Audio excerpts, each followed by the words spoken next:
Hi guys, welcome to another video. We are a few hours away now from loading the buggy up in the trailer and taking it down to Volksworld Show.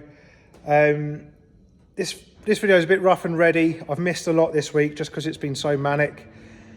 A day and a half ago we didn't even think it was going to go to the show because it turned out that the widths of the wheels were wrong. I won't bore you with the details in this video, but yeah, relieved to say all issues sorted. We're giving it a final clean down now, a few other little bits and pieces. But yeah, check out the video, see all the different stages of building the chassis up and stuff. Yeah, and hopefully I'll see you guys at the show.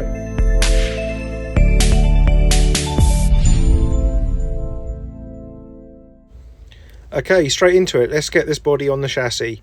We start by lifting the body up off of the dolly, rolling the chassis underneath and getting some strong lads from the unit next door to help us lift it onto the chassis.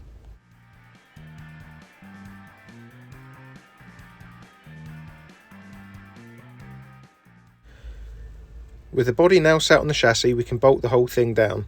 We know that everything lines up because we drilled the holes through the body once the body was mounted on the floor pan last time.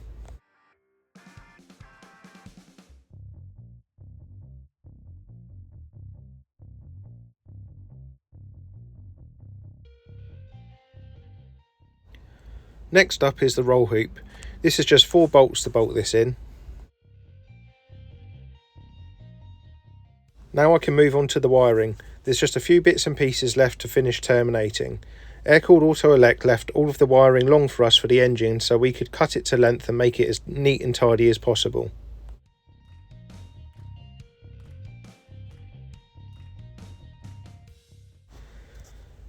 At the other end of the car, I've finished making the fuel lines, connecting the steering column to the steering box and finished off some bits and pieces of wiring.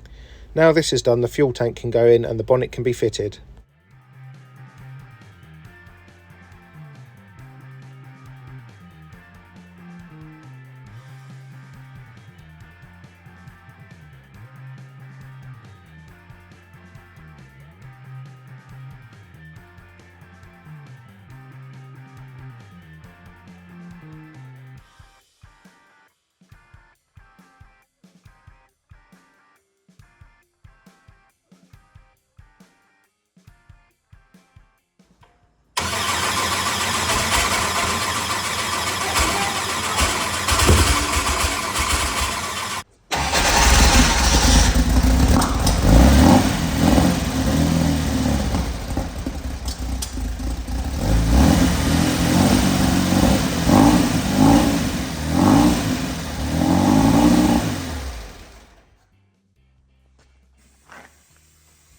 The front fell off.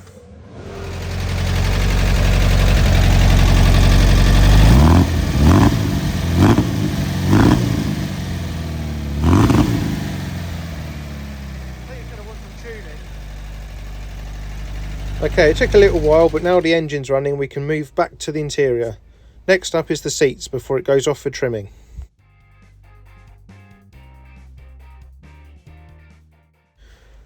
Okay, now it's pretty much ready to go off to Dave the trimmer. I'll do a quick walk around just so you can see how wicked this looks.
With the buggy at the trimmers, Craig turned his attention to making the wheels for the buggy.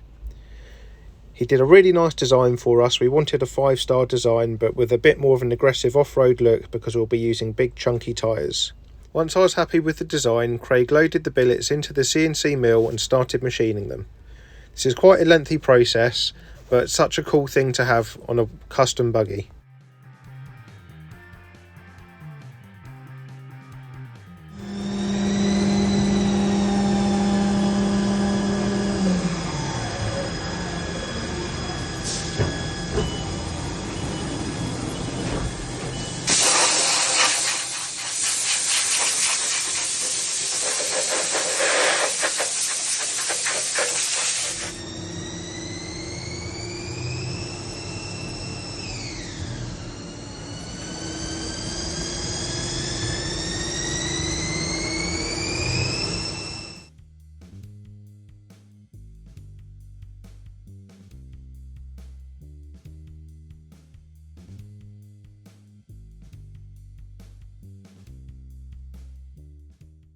And that is one wheel fully machined. I'm not entirely sure how long this took, but it's many hours to get to this point. Once the centres were machined, Craig dropped in a centre into a lip and a barrel just so I could see what the wheel would look like complete.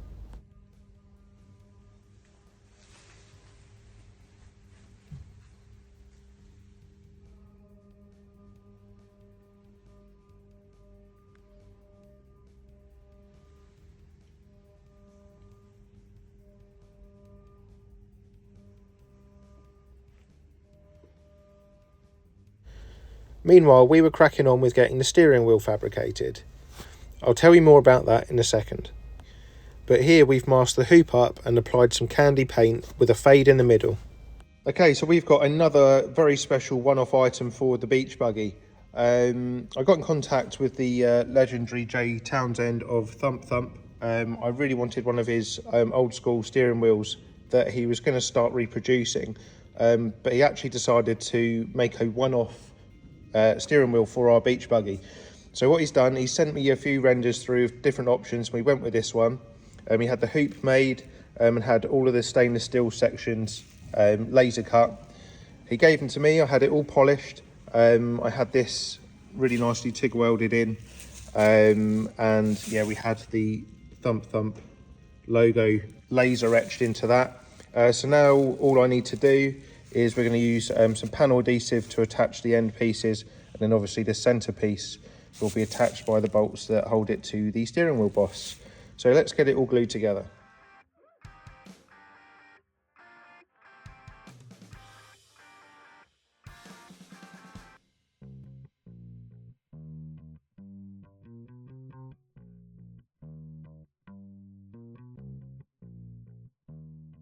Well, while I was doing that, Chris was cracking on doing some more custom paint.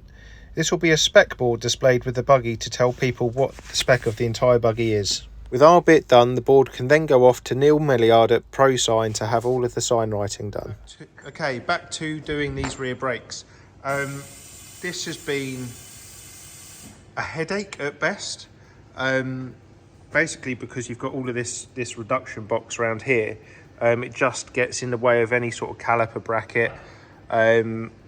We've now got one-off custom-made caliper brackets, but even they needed a little bit more clearancing. And then you kind of run into a few other issues. So this is the bearing cap. It goes over this and sort of retains the bearing and a bunch of seals and stuff. The back plate on a splitty is less than 2mm thick. The caliper carrier is 6mm thick. So that then pushes this too far away from the bearing, and obviously has a knock-on effect to seals and stuff as well. So the back of this then had to be skimmed. So just over 4mm has been taken off of that, and then that puts this surface back to where it needs to be to retain the bearing, and also the seal that sits in there, that all lines up again. But yeah, now we've had all of this done. We've done a complete dry fit of the brakes. I'm happy with the fitment of everything.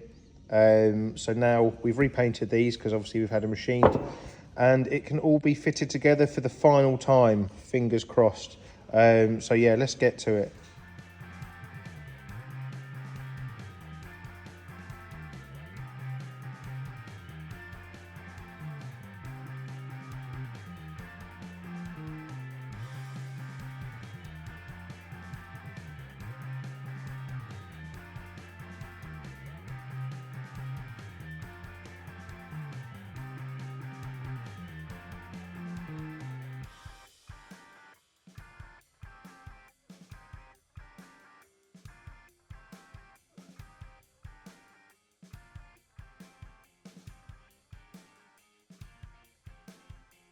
Okay, there we go. That is this brake all done. I've put 1/4 litre of oil in the reduction box too. So this side is finished now, apart from a brake hose which is being made. And once I've fitted that and bled the brakes, I can then torque the hub nuts and put the split pins in, and we are finished.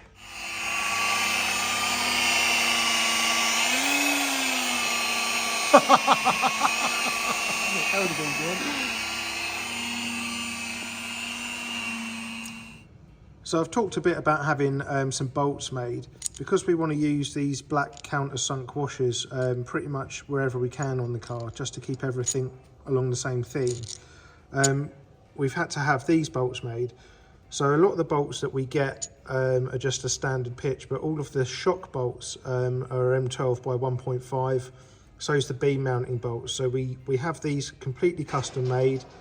This shank here is turned on a lathe, and then the thread is cut. Obviously this seat is turned on a lathe as well, and then they're put into a mill to cut the flats on for the socket to go over the top. These are quite expensive to have made, about 30 quid each, and in this case we've had them mirror polished as well, just so they all look super nice. So yeah, we've got that theme running through the entire car. Well, thanks for watching the video. I hope you guys enjoyed it. If you want to check the Buggy out in person, come to Volksworld Show on the 23rd of March. If you can't make it to that, we'll be going to plenty more shows this year. And please remember to hit like and subscribe, and I'll catch you guys in the next one. See ya.